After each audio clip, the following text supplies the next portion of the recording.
Saya tuh kalau sedang tahajud, matehai para wali-wali songo atau apa, itu yang terpikir di saya itu hanya satu ya. Agama Islam itu lahir lewat Quran dan hadis. Tapi kemudian tahu-tahu tetap berimprovisasi, berkembang sesuai tokoh yang membawa.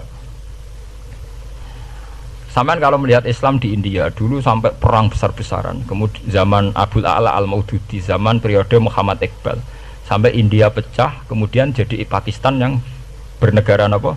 Islam, karena banyak konseptor Islam yang tidak setuju negara sekuler. Akhirnya mereka misah jadi negara Islam Pakistan. Kemudian Timur Tengah juga begitu.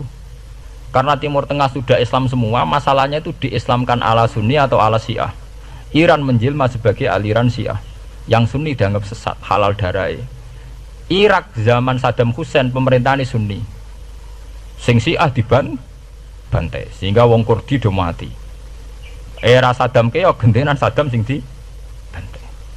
Makanya kalau saya ngaji di Jogja, seminar di Jogja bilang, kita ini harus bersyukur. Kita ini punya tradisi konflik yang terbaik di dunia. Enggak, kita ini punya tradisi konflik yang terbaik di dunia. Sampai nak Isra Ikhwanil Muslimin teng Mesir, Badan Intelijen Nasional atau Badan Stabilitas Nasional, Bakor Setanas itu harus terima kasih sama tradisi tokoh-tokoh Islam di Indonesia.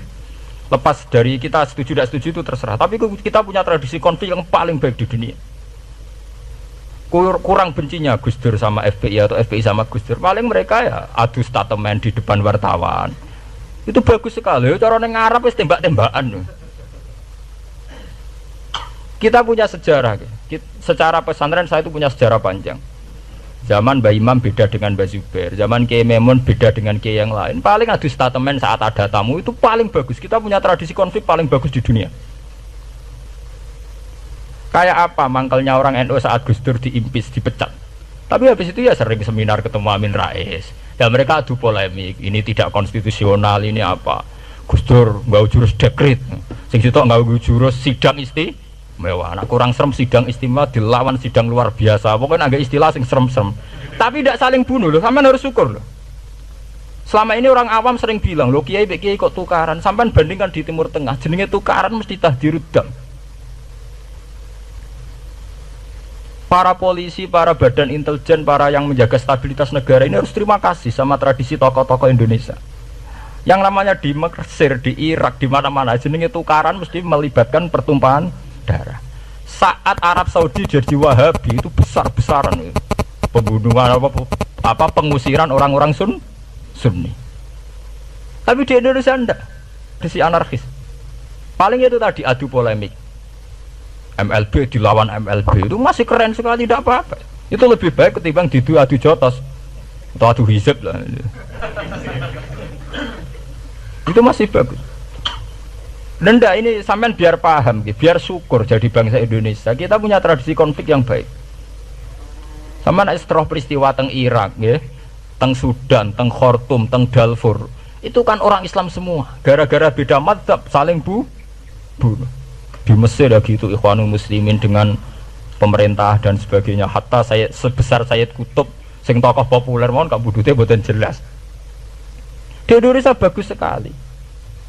Kita menangi zaman secara sejarah, ya. Kita menangi bedanya dulu Ahmad Hasan dengan tokoh-tokoh NU. Kulo nu menangi secara sejarah sering baca.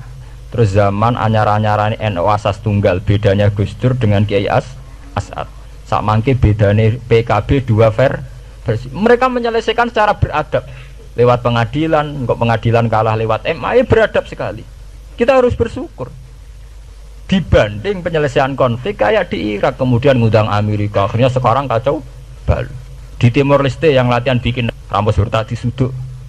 Indonesia paling banter ngobong fotonya SBC. Ya masih terhormat lah, masih artinya masih beretika. Kita harus syukur punya bangsa yang beradab. Wong ras tujuan antar kiai ya rasan-rasanan. Kiai kok ngono, sing tok kiai kok ngono. Engko sing kiai tengah-tengah ayo ana sing ngono ana sing ngene dadi. Sing ra melok-melok biasanya terus milih amane, ya ana sing ngono ana sing ngene. Saya itu berkali-kali ngaji ya. Sampean kalau sering baca Quran dan menghayati, artinya orang maca Quran pelang-pelang ora karepe menghayati. Saya itu sekarang sesadar-sadarnya, gitu. Saya masih belajar. Gitu. Ini jamaah sini harus tahu. Gitu. Saya hingga detik ini masih belajar. Entah itu lewat belajar baca Jalalain atau belajar merenung maupun belajar lewat yang lain. Gitu. Quran itu dulu ya sering nyebut begitu itu saya tidak paham. Sekarang itu saya paham, tambah paham. Misalnya di juz 4 ada istilah ikhwanan. Orang mukmin disuruh ingat peristiwa-peristiwa yang dulu saling kuntum a'daan fa'allafa baina qulubikum fa'asbahtum bi ni'matihi napa ikhwanan. Dulu kamu bermusuh-musuhan yaitu antara kelompok Aus dan Khazraj. Gara-gara barokatul Islam sekarang kamu menjadi ikhwana. Menjadi bersaudara. Sampean kalau melihat TV merunut konflik di Irak, sering ada bom bunuh diri, itu kan ada asal usulnya. Memang sekarang orang menimpakan kesalahan itu pada pasukan multinasional yang dipimpin Amerika dan Inggris. Tapi sebetulnya ada usul-usulnya. Sampai Amerika bisa masuk karena orang Irak tidak ikhwanan. Tidak apa? Yaitu ada Syiah, ada Sunni, mereka saling menikam, saling bunuh. Sehingga karena ada ikhwanan ini pihak ketiga masuk, yaitu tentara multinasional. Makanya saat di Jogja ditanya, cara jenengan sebuti menyangkut Ahmadiyah, menyangkut konflik di Jakarta, saya bilang sekarang setiap orang bikin forum, yaitu baik, kalau niatnya baik.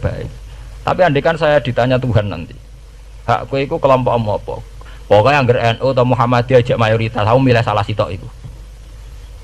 Bukan karena saya oportunis milih yang besar, itu lebih baik, lebih maslahat.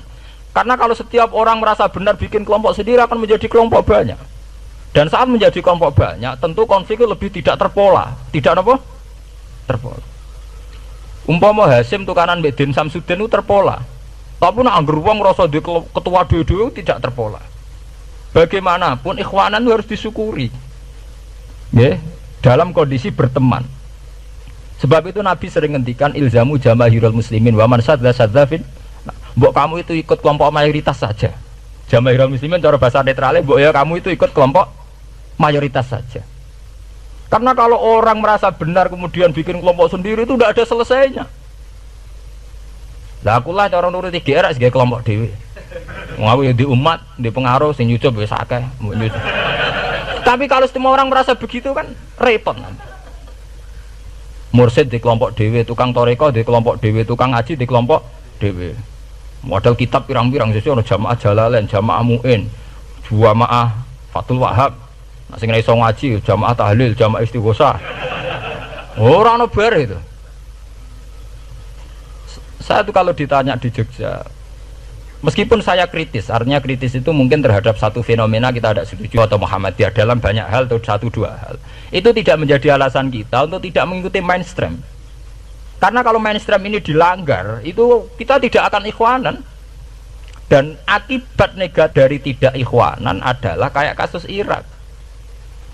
Iran itu kenapa tidak mudah diserang Amerika padahal punya nuklir? Karena mereka seragam Syiah semua. Itu lebih gampang, lebih susah.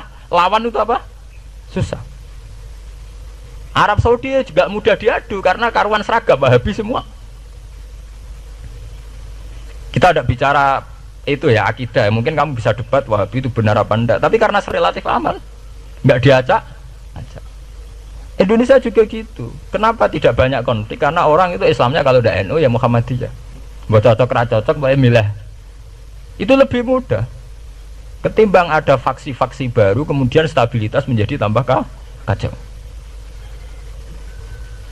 Mulane kula niku saya pribadi menghimbau ya. Melihat ayat itu dihitung Tuhan sampai Allah ngendikan apa kuntum a'daan fa'allafa baina qulubikum fa asbahtum bi ni'matihi napa.